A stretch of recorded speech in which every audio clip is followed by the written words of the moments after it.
Free energy now.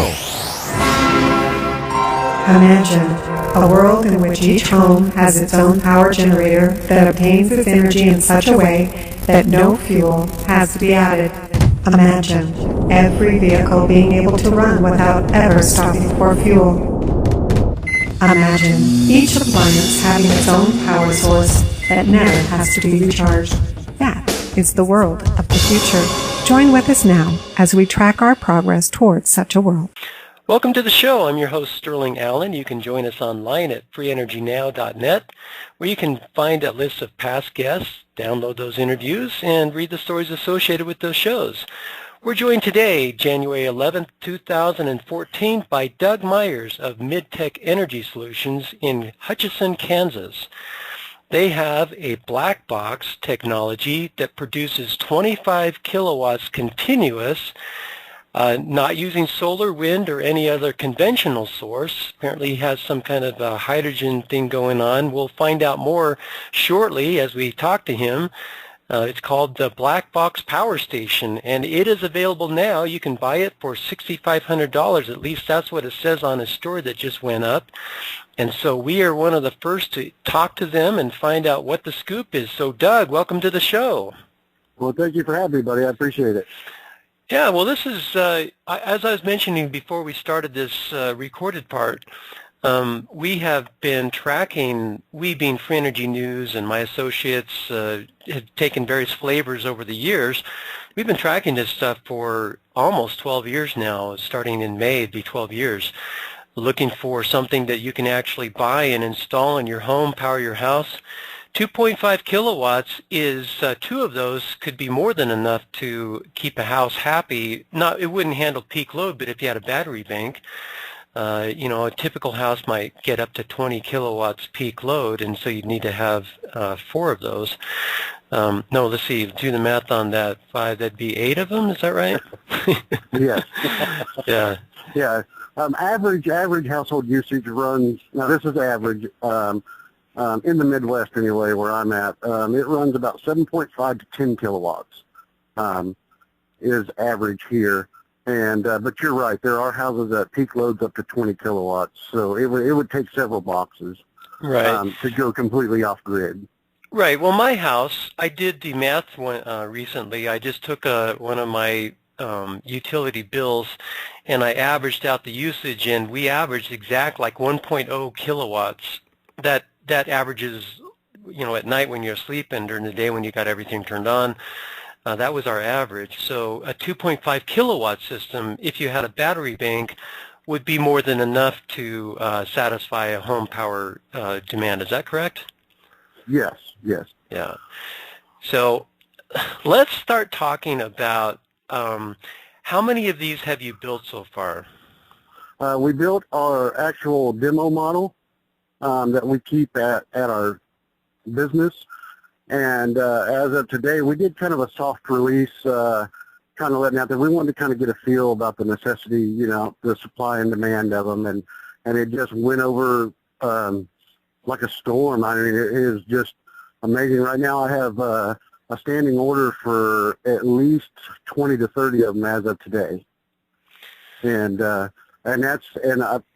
we do business a little different at MidTech. We want people to see it working. We're going to do a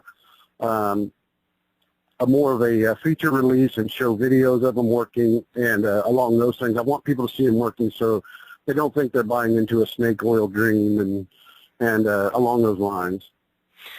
Right. One thing you might consider doing is setting up a webcam that's always live 24/7 that's powering stuff so that people can tune in at any time. They see the data on the wall. They see the new. You could even pull up like a website that refreshes continuously like of CNN, so they can see here's a live webcam of the news, and here's our device running continuously, and here's it's powering the lights, it's powering whatever the load is, and they can see that thing running continuously. So it has a full view of the thing. They can see when people are walking in and looking at it or whatever. That would be a really cheap way to get some validation going, so the community would be your validator, so to speak. Right, and we have looked into kind of like setting up a live Ustream along those lines and stuff along those.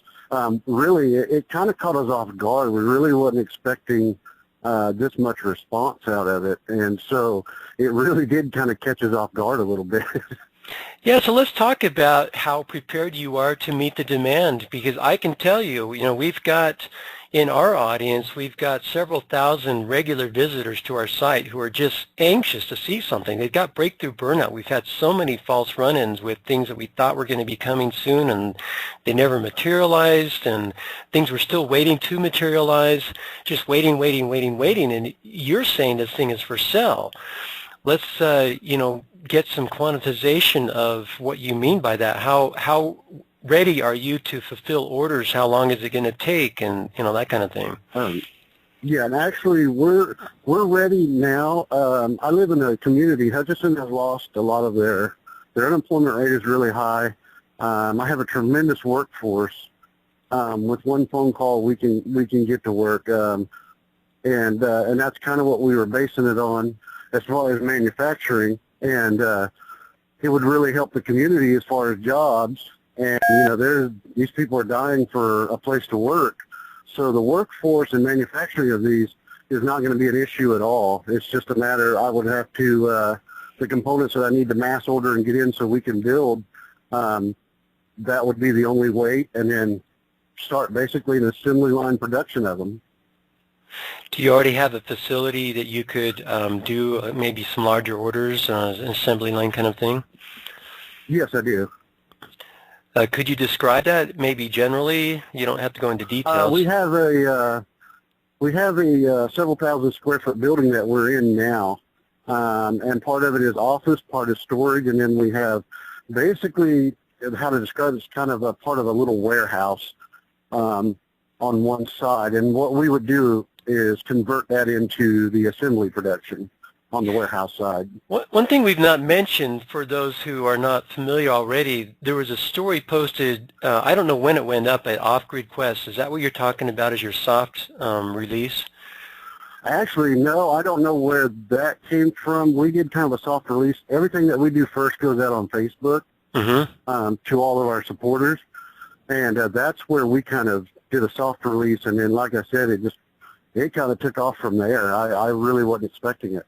Okay. Yeah, that's where I read it. And they mentioned that they had done an interview with you or done some coverage previously about you have run some solar and wind. I noticed on your website you say, quote, MidTech Energy is the #1 wind and solar company in the nation specializing in residential and commercial applications. So you've been in the renewable energy sector for some time, and you think you're #1, which, I mean, whether or not you are, that's pretty phenomenal that you're out there, you're selling things, you're installing things. Maybe you could just really quickly address your past of what you've done up till now, that you're not coming out of nowhere. You're an established entity with, a customer sales base, etc. Yes, sir. Yeah, when I got into, I grew up on a farm in Kansas, and my uncle had the water windmills, that pump the water. And it kind of started there. I was just fascinated by them. I like them. And it kind of started there, and I just kind of over the years kind of kept in touch with that kind of things. And then I basically moved to the city of Hutch and got into, 9-to-5 jobs and that kind of stuff. Ended up being a marketing director for a Ford dealership. And then when I had my chance, I just said, I'm going to go for it. This is something I've always wanted to do. I had been into the when was that? That was about a year ago. Okay. And I'd been into designing some turbine, some generators and stuff, and we just kind of ran with it, and it actually turned out very well. We really specialize in residential, which is a market that has really been kind of untouched. A lot of the wind turbine companies and stuff want to go big, and they want to handle all the commercial and industrial applications and kind of overlook the residential sector. So that's the kind of market we went into, and it just kind of took off, and people are really wanting that kind of technology. And the could you give us some numbers of units sold of the wind turbines? Wind turbine, I would probably say the first year out we've sold 50 wind turbines, and I would probably just somewhere around 150, 250 watt solar panels. 150 of the how many watt? They're 250 watt panels. We usually sell them in a group of 4 to make a kilowatt. Uh-huh. And we do a hybrid system, wind and solar usually. Where we're at, it's usually one or the other. It's either very windy in Kansas or you're going to have sun. So we usually do a hybrid system. Mm-hmm. Yeah, I saw your video with the hybrid system where you have a trailer that has batteries and you've got the fold-out solar panels, you've got the prop-up wind thing, so that basically it's a hybrid wind solar battery inverter system, 2 kilowatt capable. You were running the, you're showing that it was powering a drill and a hammer drill and the chop saw, etc. That was pretty impressive. Yeah. We tracked a company some time ago that had a similar kind of a system. It was a plug-and-play where you could plug in different kinds of things, and they primarily went over to the military, tailoring to the military, whereas it seems like you were selling to more to residential types of applications. Right. And you've had some problems with the Hutchinson City where they were trying to make life difficult for you. But really quick, before we get to that, before we get to that, I just want to finish on the solar panels, the 250 watt panels. How many of those did you sell? Of the what? Approximately, of the 250 watt panels. We probably sold about 150 to 200 of those. Uh-huh. Okay. And then now let's talk really briefly, I want to get to this black box thing because that's what I'm most interested in, but just trying to establish for people that, you've been in the industry, you've sold some things, you know the sector, you have a reputation to keep. What happened with the city of Hutchinson? Well, I really honestly never thought in a million years anybody would have a problem with clean or green energy or renewable energy. And I live in Hutchinson, so I thought, I like the town. I thought, what a great place to start a business. My family is here. My daughter goes to school here. And when I opened my business, I had a prototype in my backyard that I had set up. It wasn't working. It was just the very first prototype we ever built, so I was kind of proud of it. Put it in my backyard. And when I opened my business, I got served with court papers saying, take it down. It's not allowed here. And I couldn't believe it. There's no way, So I told them, hey, it's not working. It's only 6 foot tall off the ground. It's a prototype. I'm proud of it. And they just said, absolutely not. They have an ordinance that's passed that does not allow wind energy for anybody that owns less than half an acre. Well, that almost encompasses 95% of the town because nobody lives on more than half an acre in town. Very few people do. Uh-huh. And so we kind of ran into some legal issues there, and they basically, after a long, drawn-out argument, I ended up taking it down because the property was in my wife's name. They said, well, we're going to go after her, which I didn't appreciate. I said, I'll just take it down to avoid the problems. And then when I checked into their solar ordinance, basically they kind of direct the placement of those where they're not going to be very efficient. And so that's what led actually to the mobile units that we built, because as a mobile unit, it kind of passes that ordinance because they're mobile. They're able to move around. Mm-hmm. And so that's how we designed and built the mobile unit. Did they fight you on that one too? They actually tried, and I kind of had to remind them, hey, it's a mobile unit. It has wheels. So I haven't heard anything since on that, but I'm waiting for it. But it basically states in the ordinance that mobile generators are allowed, and that's what that falls under, is that category. How many of those have you sold? I think we have sold 10 of those. Mm-hmm. And then what caused you to kind of move into this whole, you were starting to describe kind of what was behind it. I don't expect you to, I don't want you to divulge company secrets, obviously, but tell us what you can about this black box. Okay, we began we wanted to build a self-sustainable hydrogen heater. And we began working on that, and we were getting close. And basically, like I say, as one thing led to another, we discovered some technology, and I said, well, why don't we use that and just build these generators that are self-sustainable? And we just kind of stopped production on the hydrogen heater because this just kind of took front row. We were like, that would be awesome. I searched. I really haven't found anything like it. And I said, well, let's go for it. And we ended up building one. Would it be safe to say simplistically that it is a water power system?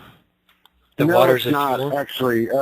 It's basically 3 lesser power sources, and I can't go in great detail yet, but it's 3 lesser power sources that create one powerful energy source.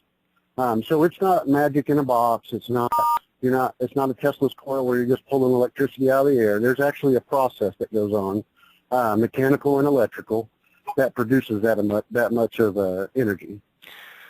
With it being mechanical, what kind of noise does a 2.5 kilowatt system make? How many decibels?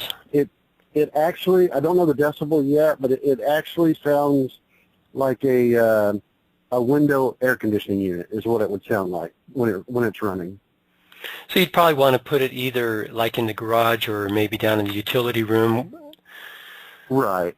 Do you need to have some kind of air circulation? Does it heat up? Does it? No, it does heat up a little bit. Nothing that like you could always put your hands on it and touch it. It's never going to burn you. But it does have kind of a built-in circulation vents in the box. And so just as an added extra safety for it, we just didn't want any problems. So there's actually a couple of safety vents that we did put in there to circulate the air.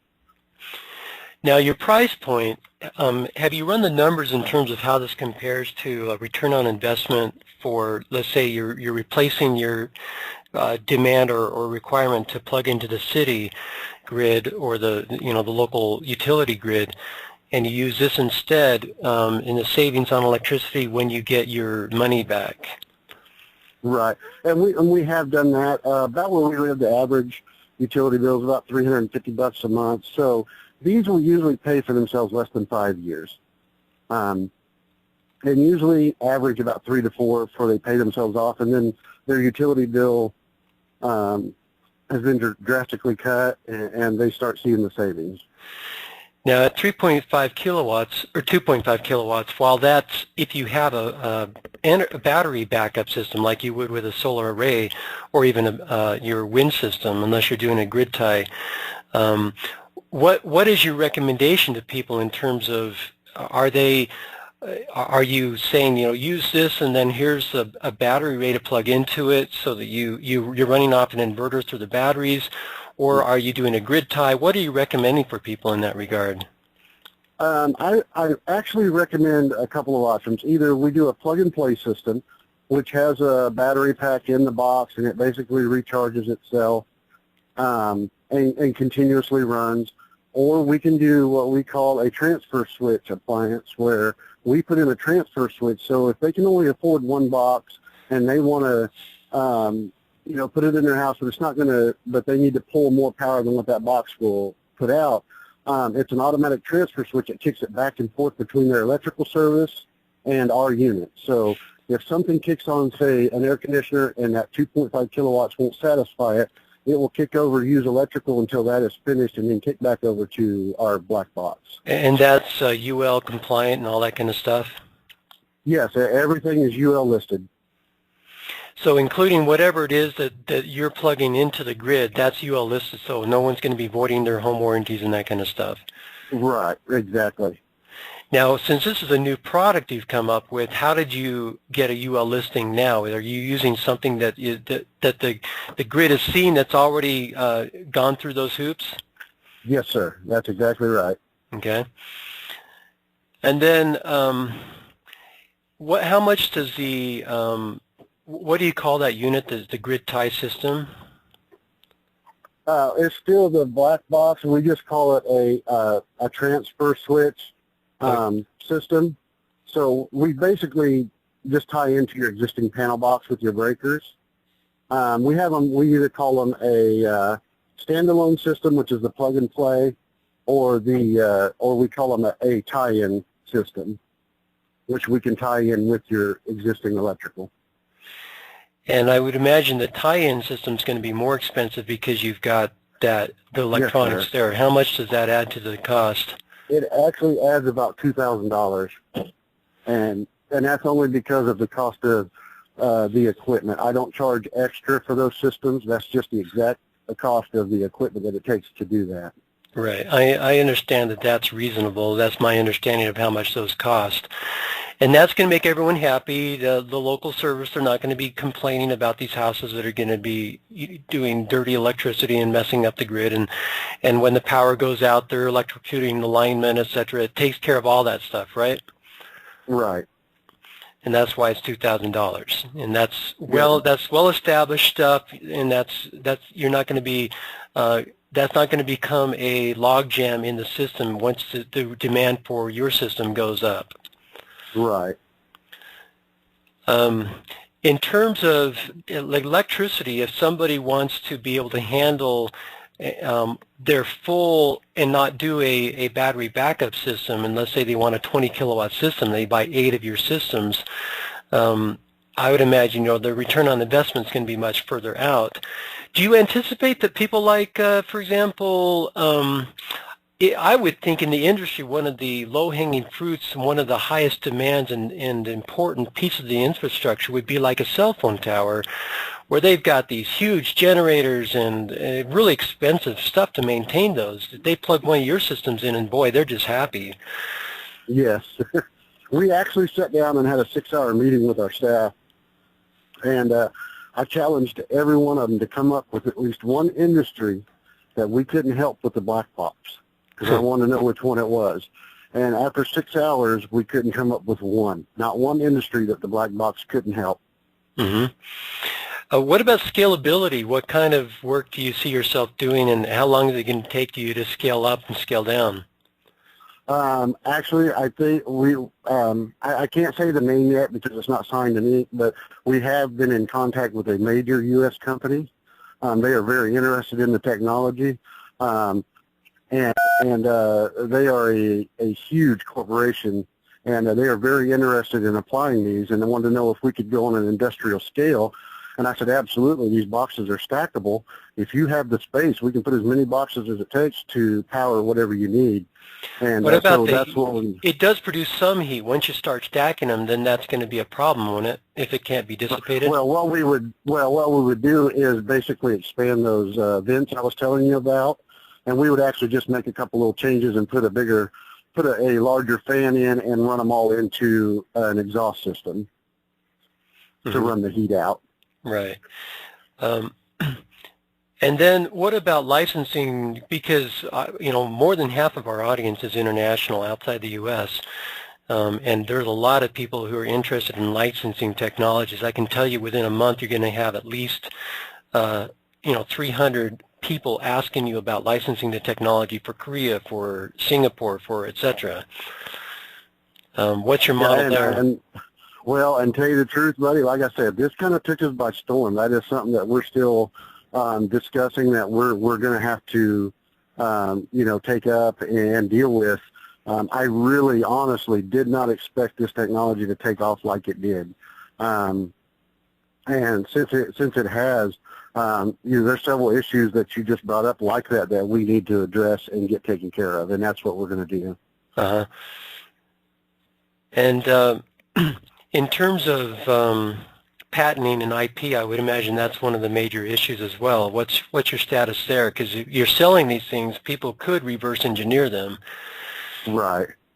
And that's going to happen regardless. If you have a good product, it's going to happen regardless. You can try to protect it as much as you can, but eventually it's going to happen. And that's just something we have to face. But we're hoping that with our reputation, and we're first on the market, and people kind of take notice of that. And, none of our products are cheaply made. They're all made with the absolute best materials. And so we kind of, hope that will carry us on. And we have several more back shelf products that we're going to be bringing forward as well. It won't be long. We got a saying around our office that we're going to MidTech every house in America. And before long, we have several projects that it won't be long that we could take a house and completely convert it over, including your water, your electric, hot water, heat, just about anything, and completely convert it over to our systems. Mm-hmm. Yeah, that's really good. I can tell you that that as fast as you're able to grow in Midtown, you don't have the capacity to handle the demand that there's going to be for this product. And you're going to want to... I'm afraid of that too. You're going to want to license out people who can replicate what you're doing worldwide, Right. in other countries. Do you plan on doing any protection of the intellectual property? What's your thinking there? Yes, and like I said, this is still kind of new. We're all going over everything. I have hired a couple of attorneys. I've been consulting with a couple of patent attorneys and everything as well. We did the basic steps, getting it patented and stuff, but when you go international and stuff like that, that's a whole different ball game that I'm not familiar with personally, and I'm not going to try to act like I do know it. I don't, and so I need the professional help to help us out there, and that's what we're going to do. We'll hire those guys in to help protect us. Yeah.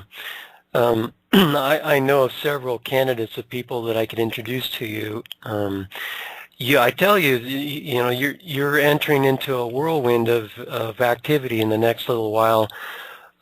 Make sure that you've got somebody really good to keep the home fires burning at MidTech of, cranking out the orders, but yeah, somebody, either yourself or someone else, needs to tackle the question of expansion and replication of what you've got worldwide. Yes, and that is true. I agree with you 100% on that. Like I said, and I keep saying it, it just kind of came on by storm. I really didn't expect this. And we're going to run into some issues, and we're just going to have to, just pull up our pants and deal with them one at a time as they come. Now, let me ask you, in terms of what's going on inside the black box, is it safe to say that you're probably breaking the laws of physics as they are presently understood and are presently... No. No, we're not. And like I said, I wish I could go in a little more detail, which we will at a later point. But no, we're not breaking laws of physics. It's actually just simple concepts that were hard to figure out, and we figured them out, how to make them work. Yeah. I can also tell you that you're going to be inundated by some sharks. There are some really good players, and there are also some nasty ones out there. And you really ought to have somebody on your team who has psychic abilities, who can help you in your filtering and discerning of who to play with and who not to. Yes. I fortunately have come to value my wife. She has an energy reading capability where she can pick up on people's energies and give me really quick, be careful, or yeah, this guy's good to play with. You ought to ask God or universe or however you word that to have somebody come in soon to play that one role to help you filter and screen all these people who are going to be coming to you. So before you spend any time in discussion with them, you just ask them thumbs up, thumbs down, some sideways, and then you take it from there, because that will help. That'll save you a lot of grief. So anyway, exciting times. Let's tell people the name of your website. It's midtechenergysolutions.com. Now, I noticed I was referred to a midtechwindandsolar.webstart.com. Is that MidTech Energy Solutions? Does that redirect there, or? Actually, that was one of our small startup websites. I kept it because people are still finding it. They still find it, so so we kept it. We have a couple of the smaller websites up like that, and we are putting redirect links on all of those to redirect them to our larger website. Okay. And as I go to your new to midtechenergysolutions.com, I don't yet see anything about this on there. When do you plan on getting that up? Hopefully we're going to have that up by the end of the weekend. Okay. I should mention to the audience, too, that our associate, the New Energy Systems Trust, Chip Paul, lives in Tulsa, which is just a little over a 3-hour drive away, and he's planning on coming up and visiting them and, doing kind of a boots-on-the-ground report for us on, and it sounds like you guys are already aware of the kind of concerns and skepticism that's out there because of all the many crazy players that have come along who have made claims to have what you have but haven't, or are frauding, or or they're bogus, they didn't take the measurements right. So I can tell you that here's what I would recommend for your test. Take your unit out into the middle of a field and show people, actually show a video of you actually taking this thing on a cart or a truck or whatever out into the middle of a field and offloading it onto the ground so they can see there are no wires coming up to where you're going. Have a deer walking by or something like that. And then bring the max load that the thing can handle, 2.5 kilowatts. It's not too noisy because you want them to be able to hear you over the noise of your load. So, right. Lights would be the best. But the problem with lights is that, there's a big gradation. You can have a 100-watt bulb that's powered by 20 watts and it's not fully fluorescing, but it's lit. So you've got to be able to show that you're pulling the full 25 kilowatts or 2,500 watts, 2.5 kilowatts. And then, so run it long enough to rule out any batteries that might be in there. And what you could do is you could have one video that people could watch that would have the full 6 hours or however long it is to rule out hidden batteries inside of there. Right. And the more you can power, if you go to 2.5 kilowatts, that's going to not take as long as if you only went with 1,000 watts. Right. And run it for that period of time, and then you can have a shortened video where people can say, okay, here's every half an hour you can see it's still running, and you could do in 1 minute a recap of the 6-hour video, for example, and say, if you want to see the full 6 hours, you want to sit there and watch, here's the link. I don't know what services provide a 6-hour video feed because YouTube is limited to 2 hours, which is pretty long, but you're probably going to need to go longer than that. So you could have a way of, for example, of splicing the videos together, saying, okay, here's a scene from this video. You're going to see the same video in 2 of 5. And then they'll see that scene repeated. Maybe you're flipping your friend's ear or something like that. That's a very unique thing that they can say, okay, this is the same event. We can see this is the splice point, and then you pick up with part 2 of the video, so that skeptics worldwide can watch this thing and know that you're for real. Yes, and and we expect that, and I really do respect the skeptics. If it wasn't for guys like that, everybody would be getting defrauded, And so, just like with our mobile unit, we ran into skeptics there, and they said that, that wouldn't work. There's no way you could get 2 kilowatts out of a mobile system to produce, and we did that as well. So it doesn't bother me. I know there's some challenges, and we'll meet them, and, the best way to turn skeptics around is to prove them wrong, and that's what we do. Okay. Well, this is very exciting. What's your lead time? How long does it take you to build one of these things? Right now, we're at about 2 weeks. So if I took an order tomorrow, in 2 weeks, I could have it done. 2 to possibly 3, we would have it completely, because we test every unit as well, and we want to make sure it works before it goes to the customer. And so I would say 2 to 3 weeks tops, and we have them built. You going to turn down international orders if people want to buy them overseas and pay shipping? We're not going to turn them down. We are going to take them. Like I said, there are just some issues that you brought up earlier that we have to face and address first. The IP. Are you, your black box, you're calling it a black box, are you sealing it somehow? You got a lock on it? You got it welded shut? How are you? Actually, I'm not. I don't have to hide it. I want people to open the door on it and take a look inside. There is one part that we do seal that is our company secret. But other than that, I want people to see the electronics. I want them to see it working so they know it's not fake. Well, that's going to make the video easier, because if you can open the door and they can see what's in there, the only thing you need to rule out is the sealed part that they can't look inside. And if that's, a size of a shoe box, then your video is going to be, 30 minutes as opposed to 6 hours. Right. It's about the size of about, I would say it's about the size of about 2 to 3 shoe boxes. So it's not too terribly big. It's just some components that we got in there that we're kind of, keeping to ourselves for a little while till they get out, which they eventually will. Mm-hmm. And somebody's going to buy it and tear it apart. I know they will. So, and that's something that we'll face. But I don't like hiding stuff from people. And I want them to open that door and feel comfortable with opening it and looking inside and seeing that it's not a scam. It works, and we stand behind it. You've got everything documented with timestamps of when you came up with, and so that you can prove prior art? Yes, we sure do. Okay. There is a way that you might look into protecting your IP. It's called, the name just slipped me, Intellectual Passport. We've got an article at pesn.com about it.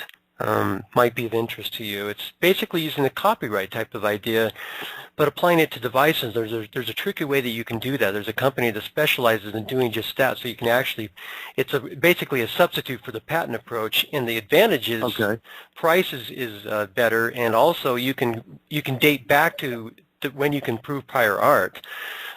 It's not from the time you file, but it's from when you can prove the prior art. That's when it dates back to. And it has world coverage because anyone who honors copyrights will honor that's the claim anyway. So something to look into. Yeah, definitely. And also to put the world on notice that you have alternatives to the patent office to prove your prior art, and that you will have the ability to say, hey, that's mine, give us the royalty that we deserve. We're glad you're making them, but we do want to receive the royalties so that we can expand our business and do more of what we do, which is good. Something like that. Yes, definitely. Yeah. Very good. Is there anything else you want to bring up in this, trying to make this short? Yeah. No, buddy. And I hate to say this, but I gotta cut it short. My electrical engineer has been trying to call me over and over, so I'm going to see what's going on with him. Okay. And I apologize, but like I said, it's been a hectic day. I just didn't expect this kind of response. It's great. I love it, and I can't wait to keep going with it. All right. Well, best of luck to you, and we'll be in touch. All right. Well, thank you very much. I appreciate it, and I hope to meet you. All right. We'll look forward to it. All right, buddy. Bye. Bye-bye. Hi, Sterling. Hey, Doug. How you doing? Hi, buddy. I'm sorry I was on the phone with a customer. Not a problem. I know you've got lots going on. I feel. Oh man, this is insane. I'm still just amazed at the response. Awesome. It's been sorry, pretty good, I had a huh? little cough still, buddy. So I apologize for that. Not a problem. We all are human beings, and we all have little issues like that come along, so we'll just forgive you in advance and understand that you're going to be coughing from time to time, and we'll let our audience know that they get colds too, and give the guys some break, give them some slack, right? Yeah, I hope so. So I've got lots of questions. We'll see how many of these we can get through. I don't want to take too much of your time. I know you've got a lot going on, so we'll try and get through these pretty quick if that's okay. Okay. First of all, just really quick, do you want to give kind of a follow-up of how things are going in terms of, what's going on the ground there? You expressed that there were some issues with, something you discovered, and it's going to take a week to get the part in, and also, from a business point of view, the kind of interest, people who are, interested in ordering and things like that. Okay. We did. I really thank God for my engineer. When you have a new product coming out, you kind of tend to look things and get excited, and it's exciting. It's, something new, and that's kind of what we did. But I have a great engineer that works for me. His name is Dustin, and he kept working. And I'm sitting there figuring out how I'm trying to sell these, and he kept working, and we come to find out that on one of our circuit boards, the circuits over time would probably heat up, and our product wouldn't last as long as we thought it would. Mm-hmm. And we took a whole day and just thought about it, and sometimes it's just better to man up and admit there's an issue than to try to sell something that's not 100%. I don't do business that way. Yeah. And that's what I did. Nobody likes to admit there's a problem with their system, And but in our interest, it was the best route was just to be honest. Say there's an issue, we can have it fixed in about a week or so, and then we'll move forward from that point. And then thanks to like your page and people like that, this thing, it really just blew up overnight. I had my phone, I have to charge my phone about 6 times a day now. So it is extremely busy. I'm just dumbfounded that it was, I guess I didn't realize there was that much of a need for this type of product. Mm-hmm. I bet you're really happy about that. Oh, yes, I am. I was just actually, I was just on the phone with one of a young man from your site, Steve Marshall, and out of California, and he was talking to me, and he's very excited about it, what it could bring, and it's just I enjoy meeting all the new people as well. It's great. Oh yeah, it's a great crowd. You really enjoy these people. It really is. I haven't met anybody, and I know there's skeptics out there, and that's fine. There's going to be, like I said earlier in the earlier interview, that's totally fine. I'm okay with that. I did want to release probably a little bit more information to you today about how the system works. Okay. So people can see I'm not trying to claim magic in a box by any means. And I think people need to understand that. It's not a glowing ball of light that we just pull electricity from sitting in this box. It's a very simple concept, just a little hard to implement. And that's the problems that we worked out on it. Uh-huh. Yeah, you use the analogy of that solar wind hybrid thing, that even though it's accepted technology, packaging it like you did was a challenge that you met and accomplished. Yes. So yeah, do you want to go ahead and talk about that? Because it might address some of the questions that I wanted to ask you. And I think that's important. And basically inside the box, when we get it running up to par and running again, we're going to shoot a video, we're going to open the door and show people the inside of it. And basically, the fuel source to start the whole thing is going to be, of course, a battery. You've got to have something to start it, to get it going. Then from that point, it goes from mechanical to electrical applications. And basically, to make it a very simple concept, we're basically producing more wattage than what we're going to allow out of the box. And the reason that is because that way we can continuously put a charge on that battery to continuously just keep a continuous loop going of the energy. Mm-hmm. And like I said, it's not it's not magic in a box. I've never claimed for it to be. I don't want somebody to think I built a Tesla's coil in a box and pull the wool over anybody's eyes. I just don't do business that way. And once the box gets out and into the public, people will see it. It's very doable. Like I said, we had our trial and tribulations, figuring everything. Sorry, buddy. Figuring everything out. There's a lot that goes into it. You've got amps and watts and volts, and everything has to be correct, or it's not going to work. Mm-hmm. And but that was my biggest concern. I just don't want people thinking I'm a scam artist and that kind of thing. I've turned down probably 50 orders in the last 2 days because our product is not at 100% until we get this new circuit board and stuff in. And I want to thoroughly test it before it goes to the customers. Yeah. So of course you've got their contact info. So when you get her up and running, then you can let them know and say, okay, go ahead and order. How's that going to work? Are they going to pay in full up front or half down, and then the rest when you're ready to ship? How's that work? Yeah, no. We'll do what we'll do is a half down type setup. We'll do half down, then once they're done, we'll collect the other half at that point. That's something else that's important to me. I don't want. That's a lot of money. These people are talking about 5 or 10 units at a time, and that's a lot of money to say, hey, pay me up front on something new like this, and they don't really understand how it works and stuff. I just can't. I can't do that. And at any point, if they think it's not going to work for them, then the order could be canceled or something. And so, like I said, I'm real business oriented toward my customers. Customer service to me is number one. Without happy customers, your business is not going to make it. And I want everybody to be happy, and so that's a very big goal for us as well. Yeah, I'm wondering too, because you're talking about shipping these things six great distances overseas and et cetera, and where you've got moving parts, obviously there's going to be some service involved. Is this something that local people can handle? Is it just a matter of greasing things once in a while, or what's the service going to involve? Yeah, what we're going to do, Sterling, is we're probably going to set up service centers around. Like I said, first we were thinking on kind of a small national level, and I see now that it's going to be much bigger than that. So we're definitely going to have to expand and get into some service centers and train some people how to service them. And that's what we plan to do. So, and it's almost, we could almost do a walkthrough process on the phone now. There's only 2 rotating moving parts in the system that anything could mechanically go wrong. And so we would definitely almost be able to walk them through the phone, but I think it's important to have help on the spot as well. And so we'll start training those people and offering training programs. What kind of time frame are we talking about before service might be indicated? I would say probably a year out after you receive your box.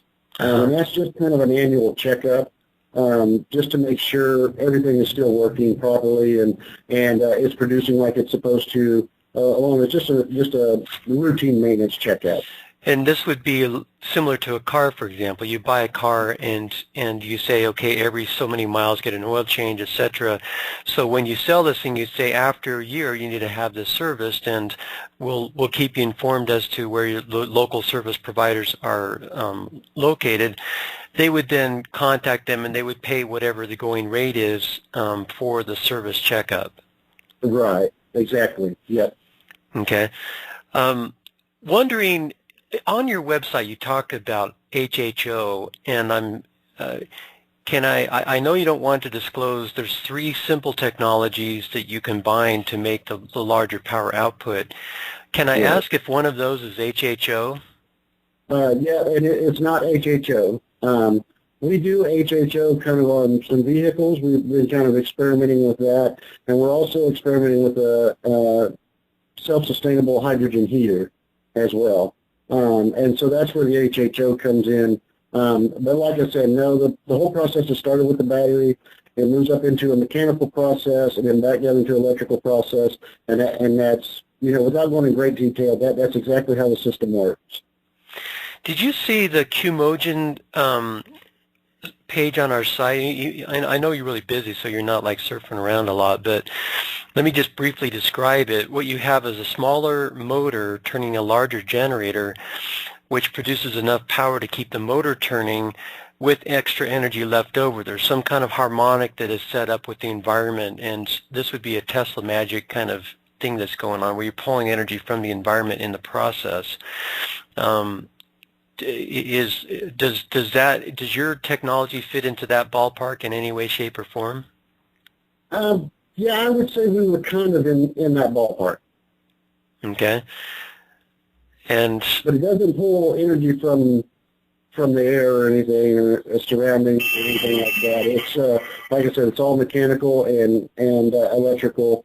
And like I said, once we do a formal release, it's going to get out anyway. So we'll probably release that on your site before anywhere. Appreciate that. Now, you mentioned on your site that there was a patent that I guess has been filed, or 2. There's a provisional patent that we're filing. Okay. Well, and I imagine you'll have that out. You'll have that out before, or that filed before you disclose anything publicly? Yes. Mm-hmm. So there's, inside of the system, there's no water anywhere, so you don't have to worry about freezing. Right. There's no water. You won't have to worry about freezing. It is a sealed unit. Like the door is sealed and stuff like that, so water won't be able to get into the system, into the box or anything. So it's an all-around good unit. We really thought it out while we were doing it. So when they buy one of these things, there's going to be a black box portion inside of the cabinet that you open up that you don't want the customers to be breaking into, correct?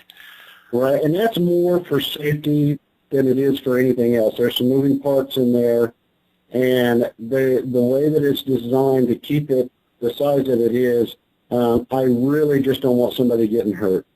And that's a big issue. The last thing we need is somebody sticking their hands in there or something and getting hurt and coming back on the company. And and that's more of a safety issue that we're going to discuss later on as well. But since it's moving parts, obviously that's going to be a portion that the service agent's going to want to be able to get into to oil or grease or whatever. Right. And so you probably have screws and bolts that they can access that through. It's not like you've got it welded shut and it's going to self-destruct if you try and get in there. No. They can, if somebody wants to buy one, they can have it tore apart in an hour. So the whole thing could be tore down in an hour. So yeah, we're not welding metal boxes around anything to hide anything. It's more for safety than it is to hide anything. Okay.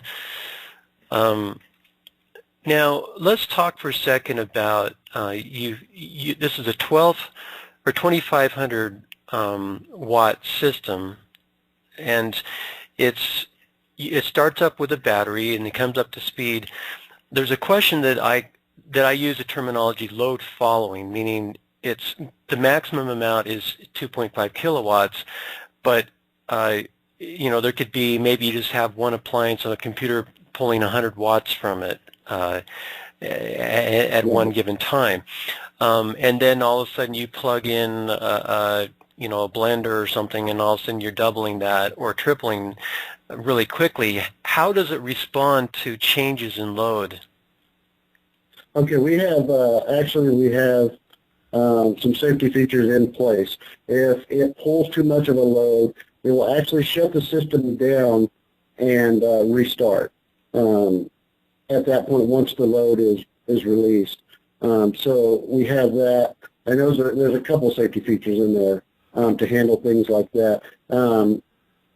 It does have, like I said, that's where it all comes into where, like what we had to figure out as well, the volts, amps, wattage, and all that has to work together to be able to produce power for these appliances. And the system will let you know if you pull too much power. That's another question, and I appreciate you addressing that. But my question says, within the 2.5 kilowatt range, you're staying under that max, and you're going from 100 watts to all of a sudden you plug in something that's pulling 1,000 watts. And so all of a sudden you have a change in load. Is your computer going to see a brownout as the system comes up to speed, or how does your system respond to changes in load within the range of 2.5 kilowatts? Yeah, within the load amount, it instantly responds to that, Sterling. Okay. And so there won't be a brownout or any lack of power. Okay, good. That's really good. The maximum load back when another question that's come up that that the audience, some people are not readily informed in the differences between a 120 watt, 200 volt, 240 volt. A dryer, for example, would be a 240 volt three-phase kind of system versus the regular plug that you have in the house, which is 120 volt. You, on the outlet side, you've got 8 of the regular 120 volt service plugs. Yes. What would you do if this thing's going to be powering your house? How would you address the three-phase 240 volt systems? Okay. Right, we go with the bigger electronics, or like I said, there's several ways you can hook this up. You can have a plug-and-play system where you just plug into it.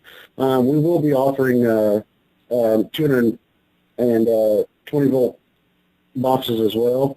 But if, for instance, if we put it in your, say we put it in your basement, we tie into your panel, there's certain things you have to do that. Then we put in basically a transfer switch. So if you only have 1 or 2 boxes, it's not pulling enough power to run your house.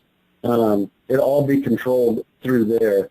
So then it can switch back and forth to either electric. If you want to go completely off-grid, and say your house is using 7.5 kilowatts to run, we'll hook you up with a 10 kilowatt system, So you have the extra power there for kick-on like dryers, refrigerators, but it all goes through your existing panel system that's already set up to handle that. Mm-hmm. Right. So there's some complexity here in discussing the different scenarios and configurations that there might be.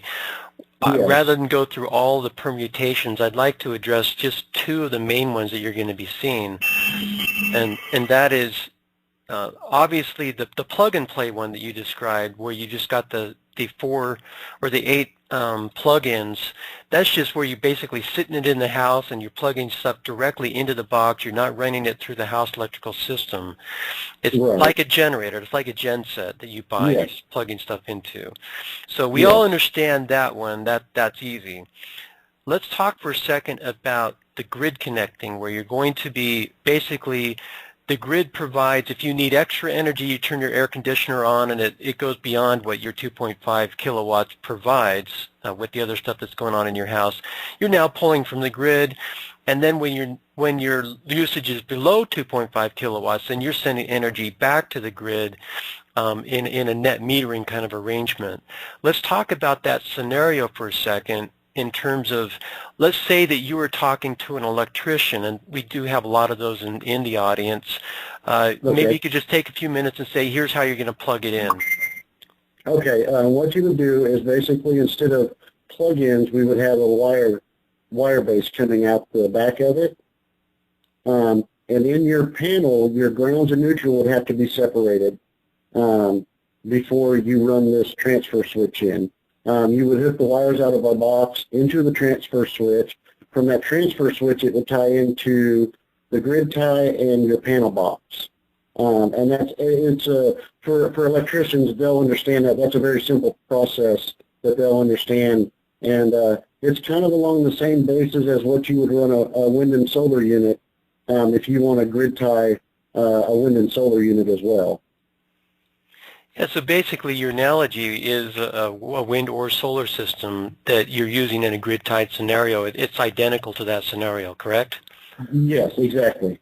And so instead of the solar panel being the source that you're hooking up, it's your system, this MidTech black box that you're plugging in. Right, right. Okay. So that's well established, and that's, you're not going to be having to have special training classes for installations. This is something that there will be installers locally anywhere on the planet who know how to do this kind of stuff. Yes, yes, exactly. Okay, and that would also tie into both legs of the service panel so that you get hooked into the 220 scenario, right? Yeah, yes, sir. Okay. Now here's a scenario. The grid goes down. We have a power outage. There's been a hurricane or something, and you want to disconnect from the grid so that you have electricity, because the grid tie system is designed so that if the grid goes down, you disconnect from the grid so you're not sending electricity back to the grid and electrocuting alignment. Right. My understanding that is in some scenarios, your system actually is also unavailable to you because of this whole scenario of shutting off the system so you don't electrocute linemen. Do you have a way that you can disconnect from the grid and still power your house with up to 2.5 kilowatts in that scenario? Yeah, under 2.5 kilowatts, you wouldn't be able to power a lot, but yes, there is a system in our system you could do that. You would be able to run up to the 2,500 watts, say lights or anything like that. And then, like I said, if you exceeded that 2,500 watts, the system would shut itself down until whatever was on was shut off, and you could keep under that minimum. I have a theory that if a person was really careful in budgeting their use, they could actually get good at not surpassing 2.5 kilowatts. They would make sure that they don't have the washer and dryer going on at the same time. They would make sure that the air conditioner doesn't turn on, things like that. They would just basically budget their usage, and that they could probably keep things from kicking off the system as keeping that under the minimum. But from a logistics point of view, if the grid goes down, and they don't know how long it's going to be till it comes back up, are they going to have to go down into the maintenance or the mechanical room and throw a switch, or what's the user going to have to do in that scenario? No, that's where that automatic transfer switch comes in. If there's no power coming in from, say, the grid side, it will recognize that, and you can't kick over to something that's not there. And so it would just stay on our system, like I said, and then there's safety features in. If you exceed the 2,500 watts, it will just shut down our system until it's below 2,500 watts, and it'll turn back on and go. It really is almost a maintenance-free system. So how does the user know that the grid's gone down? Is there some kind of a beep that goes on? Because I know, usually when the grid goes down, the power lights turn off, or something that's on, it all of a sudden goes off. You go, oh, we have a power outage. It's obvious.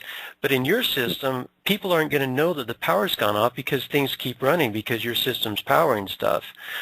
So what are you going to have, some kind of a warning bell or a dinger that says that lets them know, okay, the grid's gone down? Well, to tell you the truth, Sterling, I don't have that right now in there. I'm not going to lie and say I do. We don't. The transfer switch is only wired with so much stuff off of the usage of the box.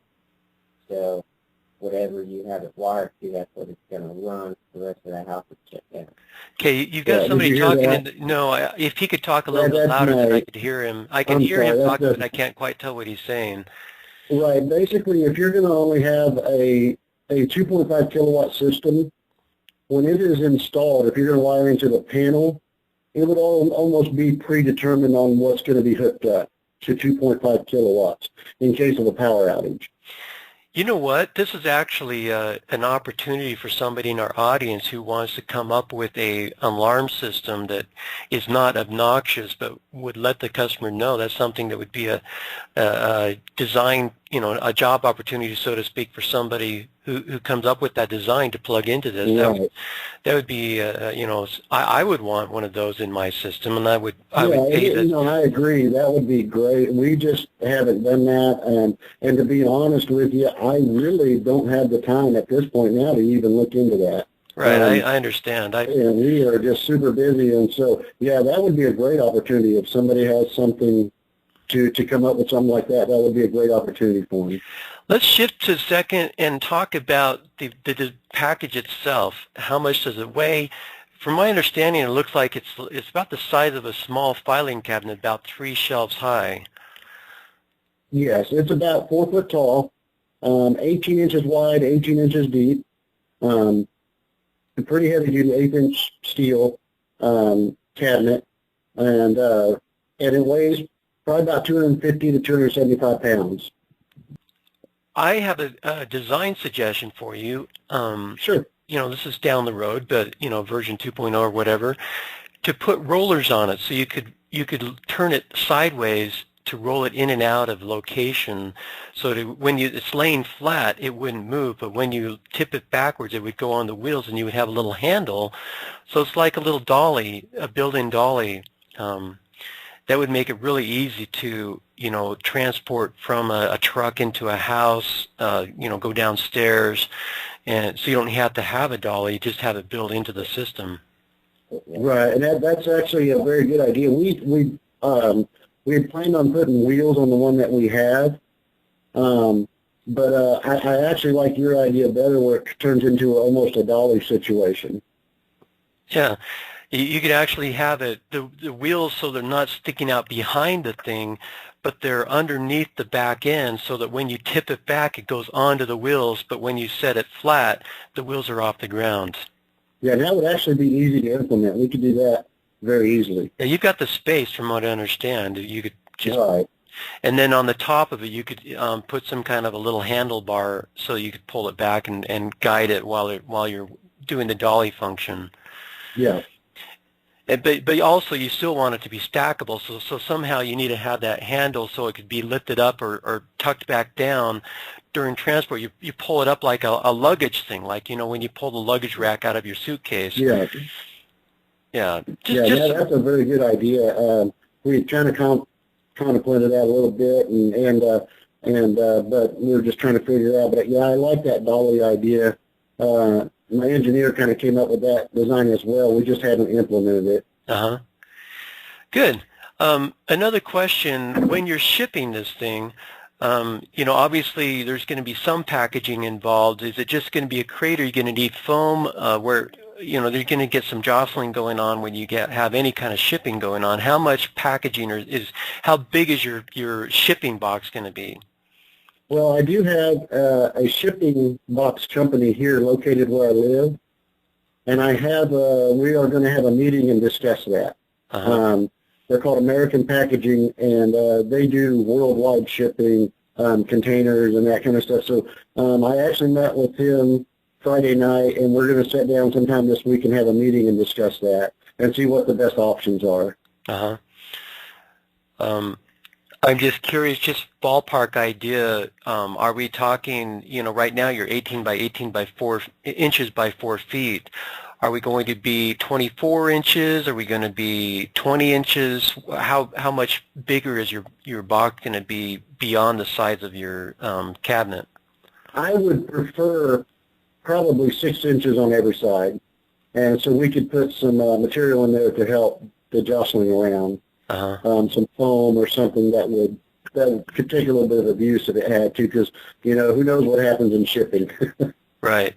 Now, I had brought up the idea of you competing in this contest and showing up at this Denver Expo, the Evolve Expo, and where they're going to have a house. They're actually building a house inside of the Expo Center that will be powered by this device.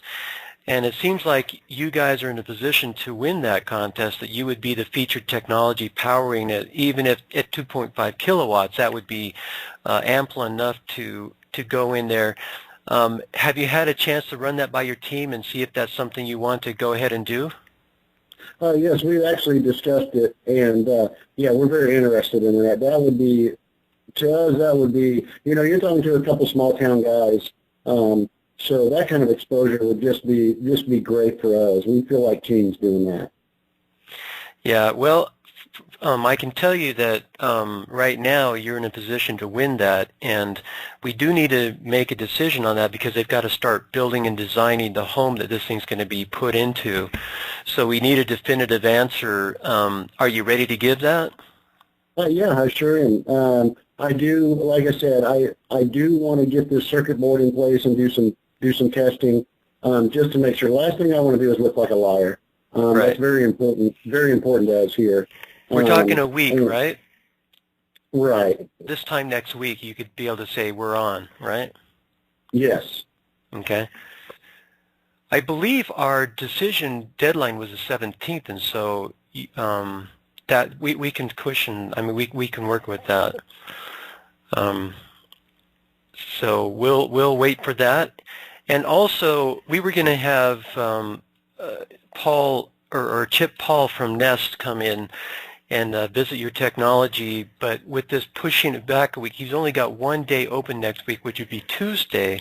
That may be pushing things a bit. We do have another person who's willing to go in there on our behalf, Stephen E. Jones, who is famous in the cold fusion world as well as the 9/11 inside job world. He did the nanothermite technology. He was, quote, resigned from BYU for his coverage on that. He sent me an email this morning saying that he'd be willing to go in on our behalf. He lives in your neck of the woods, and it wouldn't be too much of a drive for him. So okay. We'll have at least one person, him and possibly two, that could come in on our behalf and see your demonstration and document it, and then could report on our behalf. So it's thumbs up from our side, and then we'd be ready to rock and roll. I also have a person who wants to help cover my trip and expense. We already raised $800 from donations for us to buy one of your systems and ship it over here, and that's even before you got everything, everything's validated and corroborated. There's been a lot of excitement on this. Even after your announcement, we've got to wait a week because you've got something that you've got to address. We had yet another $150 donation, so okay. Things are looking good that way. So that's awesome. I'm hoping to be able to make that trip, shortly after.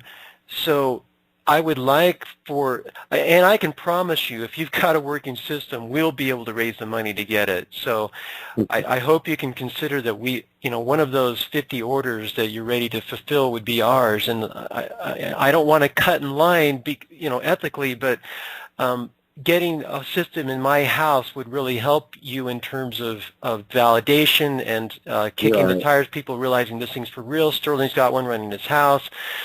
He's happy, and here's a webcam of it running. We could have a couple of things set up in our house where people could look at a webcam and see the situation live as it unfolds. So that would really help from on your vantage point too. So that would be a reason why we might get VIP status and bump toward the closer to the front of the line. Does that make sense? No, actually, I don't have an issue with that at all, Sterling. I honestly believe 100% that most of our attention is coming from you guys. I really do. Like I said, we're just a couple small-town guys that's worked really hard toward this. And so, no, I would, and especially if we're going to be going to an event or something like that, I definitely want you guys to be well-informed on it and to have one and to make it work, to see it working. Mm-hmm.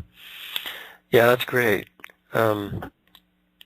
Another question I have for you. Your device, you said, is using a UL-approved component that has already passed the certification, so that the things that people are plugging their electricity into has been UL certified. Are you at liberty to describe that component so people can reference that? Actually, I will give you one of them, and that is basically an electric motor. Okay. Which is UL certified, and actually I can go over and let me see if I can, and it's basically a marathon electric motor that is UL certified, is thermally protected, and like I said, it meets all the standards. Do you have a make and model on that? Let me check for that, buddy. Here. I do have a model number on here. It's called, the name of it is Marathon Electric, AC motor. The model number on that is 5KCP. 5K as in Carl? Yeah, 5K as in Kansas, C as in Carl, P as in Paul. C as in Charlie? Yes. Okay, 5KCP. 35. Okay. K as in Kansas, N as in Nora, B as in Bob, 0, 5, 7, A as in Apple, and S as in Sterling. Of course, the motor is what's powering your system, but what the electricity that people are going to see, that's going to be coming from a generator. Do you have a make and model on that? Well, that's kind of, we do, but I can't give that out quite yet, Sterling. I'm sorry. That's okay. That's what people would need to be checking in terms of the UL. That's what is going to be the primary component. And so at some point you're going to want to, earlier than later, you'll want to give that information out, because that will be, that's what is going to have them say, okay, this is the technology we're working with, that we're interfacing with. Yeah, good. And then when you're talking about a circuit board and components like that, obviously there's a wide spectrum of complexity in circuits. Yes. This is something that could be made from a breadboard locally, or are you going to be sourcing this out to make them in bulk, or how's that going to work? Yeah, actually it could be either way, but it's going to be on basically a numbers game. If we have as many orders as we're looking at now, you're probably going to have to source that out. Yeah. But for now, you can make them by hand, not a problem? Right, not a problem at all. Okay. What would you say, I don't expect you to give me, unless you're willing to, the name of the answer to this question, but what would you consider to be the thing that may be the most likely to be a logjam point that may slow things down? That would slow things down would probably be, in terms of mass production or producing and making these things. Probably getting everything in for the circuit boards and stuff. That would probably be the only thing that I see that would really slow everything down. Would cause a little bit of a waiting period. Mm-hmm. And my understanding regarding circuitry is that most components, especially when you buy them in bulk, can be very cheap. And so that shouldn't be too hard to keep your supply chain satisfied, would it? Right, and then that was a big issue. And as long as they know it's coming, some sort of advance, we could do that very easily.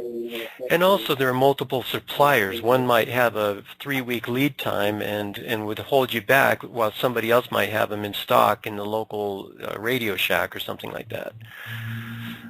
Of course, I'm sure you guys have thought through all this stuff. Yeah.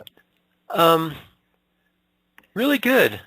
I think that pretty much covers the questions that I had. Can you think of anything else you want to add in that we've not addressed yet, that people are asking a lot? Yeah, no, my biggest concern was just I wanted to, tell everybody it wasn't magic in a box. I'm not claiming to be Tesla or anything like that. I know there were some concerns out there, but, it is really important to me. I don't want to be known as a scammer or a liar, and that's something that we take very serious here.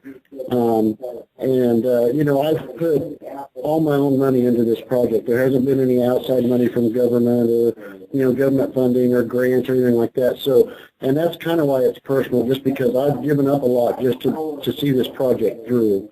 And like I said, customer service to us is number one. It really is. It's not just a company saying that. We really care about what our customers think, and we want them taken care of. So, and I understand with new technology or things like this, there's going to be skeptics, and that's fine. I just don't want to be a scammer or anything like that. So well, I want to address that earlier. Let me address that too from my vantage point. In the world of energy, any time you have a device that's pulling energy from somewhere that people are not familiar with, the first reaction is to say, oh, it's snake oil, it's a scam. Yeah. This is not where I'm coming from. Where I'm coming from is the wheelwork of nature has a lot of plug-in points. There are 25 conventional modalities: wind, solar, geothermal, tide, wave, ocean currents, waste to energy, biomass. There's 25 genres, and no one's going to question those. Those are all easily understood. And there are 25 unconventional ones that people consider junk science. They consider them bogus because they don't understand them yet, and they're not in the marketplace yet. But just because they don't understand them doesn't mean they're no more significant or profound or useful or legitimate than solar, wind, geothermal, tide, etc., which are also free energy. You don't have to pay for the sun. You don't have to pay for the wind. They're there for the taking. So if you've got a device that works, it's pulling energy from somewhere. And, we might not know exactly how that energy is showing up, but we'll figure that out eventually. So the question of fraud has nothing to do with where the energy is coming from. It has to do with, does it work? Yeah. And if you're saying it works and it's snake oil and it doesn't really work and you're pulling some tricks of some kind, you got a battery hidden somewhere, or you're using a capacitor that people don't realize is there. For example, you've seen this video where people plug a outlet, a power strip, into itself, and it works and powers a light bulb. That's because there's a capacitor inside of those things. Yeah. and so that's snake oil. That's junk science. But what we're talking about is harvesting the wheelwork of nature in a new way. We don't know exactly where, perhaps, but it's coming from somewhere. And my guess is that you are. This is a non-conventional technology that is going to have people scratching their heads for a while.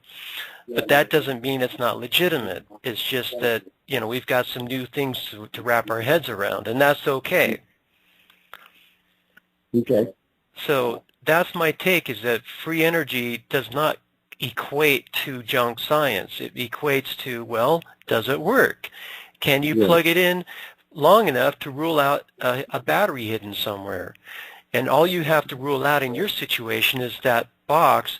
And even then, since the box is there primarily for safety, in an inspection, in a validation scenario, for example, when next Monday or Tuesday, I guess probably would be Tuesday next week, when we have Chip Paul and Stephen E. Jones come in to see your technology, if you could just for them unscrew that panel so they can see inside of there and go, okay, you know, nothing hidden there, the motor and there's a, you know, generator, whatever's inside of there, and then you know, close it back up for the video, but they can say, yeah, we just looked inside the panel and these are understandable components. We don't see that there's anything hidden inside of there. So really there's nothing battery-wise to rule out, and we see 2.5 kilowatts coming from this thing, and we've watched it for 6 hours or, you know, 3 hours or whatever it is that while you guys are sitting there eating a sack lunch watching this thing run. You know, that wouldn't take a whole lot to run it long enough to rule out any kind of hidden energy source. So you can say, yes, this is a device that works, it's bona fide. You're not going to be wasting your money buying one of these things. Okay. That sounds very good. So that's my little spiel. I would say don't be so bashful about using the term free energy, because there are 25 conventional ones that people can relate to and say, okay, this is a new one. We're not at liberty to disclose what it is yet, but science will back us up eventually.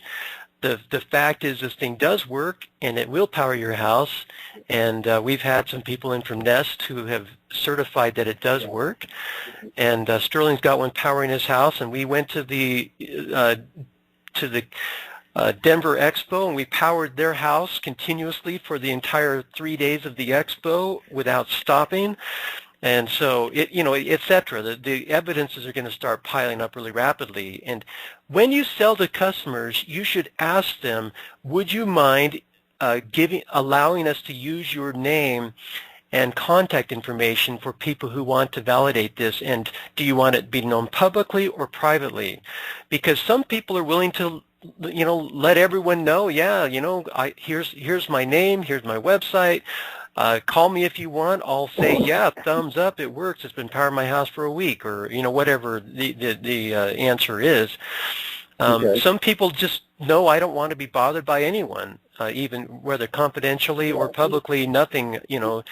But I would guess that that's a small minority, that most people would be willing to at least, you know, somebody doing due diligence, for example, that wants to buy 1,000 of these things, before they plunk down their money, they could talk to several customers who don't want to be public but are willing to talk to somebody of that ilk.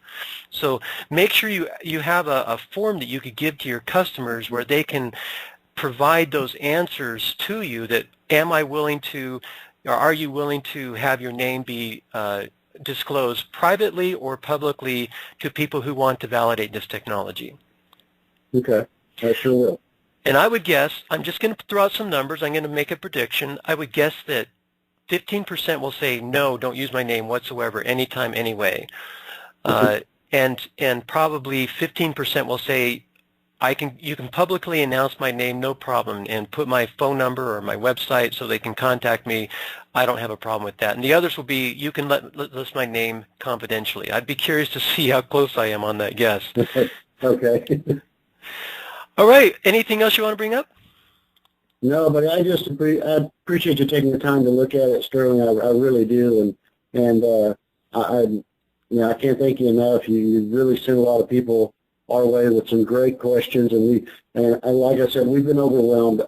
So I don't want people thinking that we're ignoring them. We just have a lot to answer for people, and you know, I still think I have 50 more emails to go through before I even put a dent in them. So. Yeah. I just want people to realize, and I know a lot of them are coming from your site, and so I don't want them to think they're getting ignored. We just got overwhelmed very quickly. Well, getting a frequently asked question page up will really help you, that, you know, they can ask the questions and see them answered there.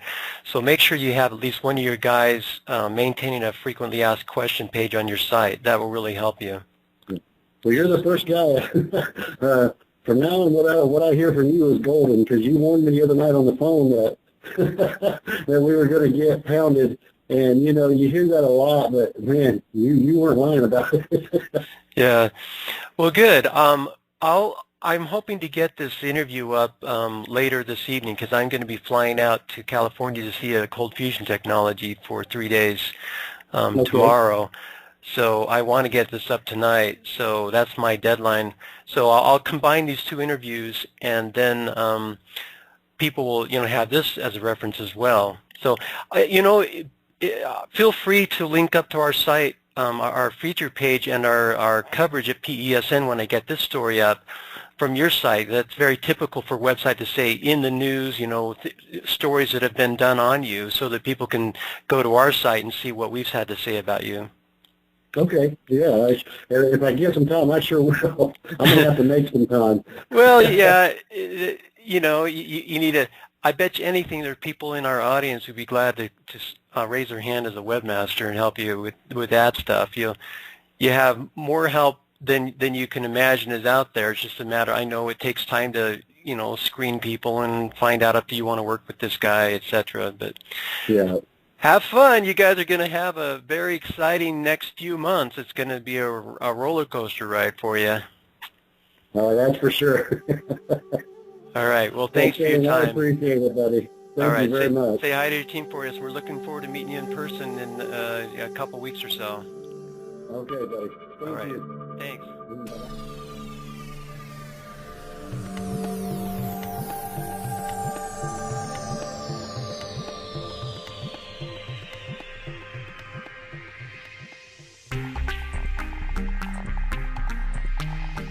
You've been listening to Free Energy Now, brought to you by PES, Pure Energy Systems.